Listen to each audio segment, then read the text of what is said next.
ሰላም ጤና ይስጥልን። ታዲያ እነዚህን አለመታገል እንዴት ብሎ ይቻላል? በአማራ ሕዝብ ላይ የሚደርሰው ግፍና መከራ ከዚህም በላይ ነው። አድማጭ ተመልካቾቻችን በተለያየ ጊዜ ስሜትን ይጎዳሉ እያን ዘገባዎችን አንዘግብም እንጂ በወሎ ቤት አማራ፣ በጎጃም፣ በሸዋ፣ በጎንደር እጅግ አሰቃቂ ድርጊቶች ይፈጸማሉ።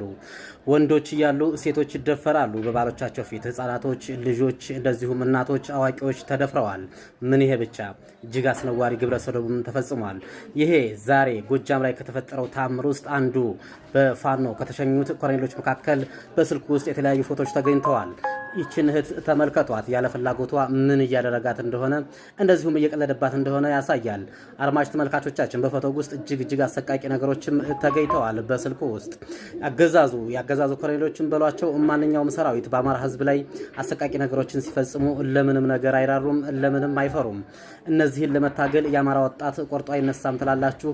ይህ በእንዲህ እንዳለ እንግዲህ በዛሬው ዕለት በጎጃም ቀጠና ሁለተኛው ድሽቃ ተማርኳል። ጠዋት ላይ አንድ ሞርታር፣ አንድ ድሽቃ፣ ሁለት ስናይፐር ብሬን መማረካቸውና አንድ በርካታ ሰራዊት መደምሰሱን ገልጸንላችሁ ነበር። አሁን አገዛዙ የዳሞቷን ከተማ ለመቆጣጠር ቢመጣም ተጨማሪ ከተማውን አጥቷል። እንደውም ግዛቱን እያስፋፋ በጎጃም ምድር ላይ አዲስ ነበልባል ተፈጥሯል።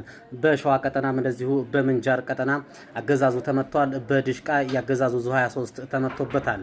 ይህ በእንዲህ እንዳለ በንጹሃን ላይ በሰሜን ወሎ መቄትና በሌሎች ቦታዎች ላይ በሚያደርገው ድብደባ በመድፍና በሞርታር ድብደባ በንጹሃን ላይ ጉዳት ደርሷል።